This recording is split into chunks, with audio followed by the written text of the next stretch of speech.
Deri i parë dhe pesha e parë se cilit prej nesh është që jemi pjesë e listës për deputet dhe garojmë për deputet në kuvendin e Kosovës dhe mendoj që kjo është nderi i parë që duhet me respektu se cili prej nesh e mandej procesi, zgjedhjet, a pjesa tjetër të vota më varet vetëm pjarës tjetër. Është kjo çështja e juve si kandidat?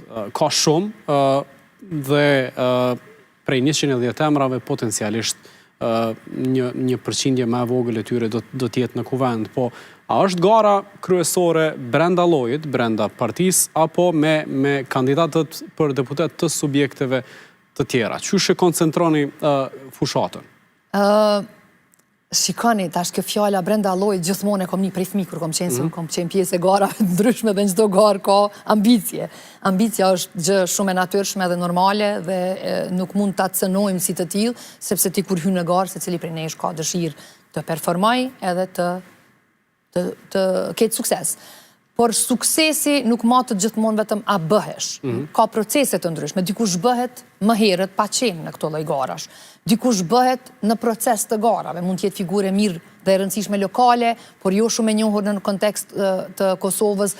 Mund të hyjë në garë, mund të ketë sukses, mund edhe mos bëhet deputet, po të ndërtojë një profil shtesë i cili mandej mund të jetë shumë i pranueshëm në. Mund të pengohet prej brenda. Ka në vazhdimsi ankesat që tash këto lloj pengesash, me të drejtën na jemi në fushat zgjedhore edhe mendoj që nuk është e ndershme unë as me fol për këtë çështje se nuk më takon se jam vetëm garë, edhe nuk du me cënu. Shikoni, njerëzit ambicin e tyre adresojnë në forma të ndryshme. Dikush nuk zgjedh mjete me mritje qëllimi, dikush mundohet me rujt një farë pjesë të fisnikrisë së vet edhe me lujt pak më ferë, po megjithatë secili e mbart me vete, edhe si ta them marifetin edhe pezmin, po edhe fisnikrin e rrugtimit që e bën, sepse ajo flet për ne. Diçka që su arrit pak ditë para se të publikon listat është bashkimi me nismën socialdemokrate.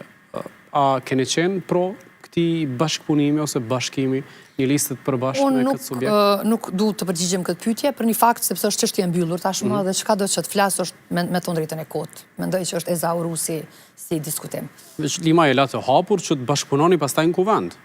Ai e dha premtimin që do t'i bashkohet grupit parlamentar. Kuvend gjithmonë pavarësisht numrave edhe peisazhit të personaliteteve që mund të jenë pjesë e kuvendit janë tjera dinamika.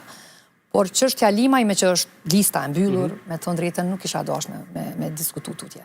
Është folë që antarët të degës Prishtinës kanë qenë në një formë kundër këtij bashkëpunimi. A ka diçka të vërtetë këtu? Nuk merrem me këto lloj diskutimesh. Mendoj që nuk është nivel me diskutu këtu për këto lloj temash. Me çfarë oferte? Cilat do të jenë temat kryesore, edhe të juaja personale si kandidate, por edhe të subjektit, të kandidatit për kryeministër Bedri Hamza në këtë fushat? Neve programin, domethënë veç është duke u mbyllur, sepse nesër e kemi ceremoninë e lancimit të listës sonë, edhe besoj që edhe programi del zyrtarisht, brendi dhe slogani dhe gjithçka tjetër, por normalisht, jo rastësisht Zotri Hamza është kryetar i partisë sot dhe vazhdon të mbetet edhe një herë në garë për të marrë besimin dhe mandatin për ta drejtuar vendin, për një fakt fare të thjesht, i cili nuk ka ndryshuar as nga zgjedhjet e nënshkurtit dhe ajo është gjendja tepër e rënduar ekonomike në çdo lloj dimensioni, qoftë në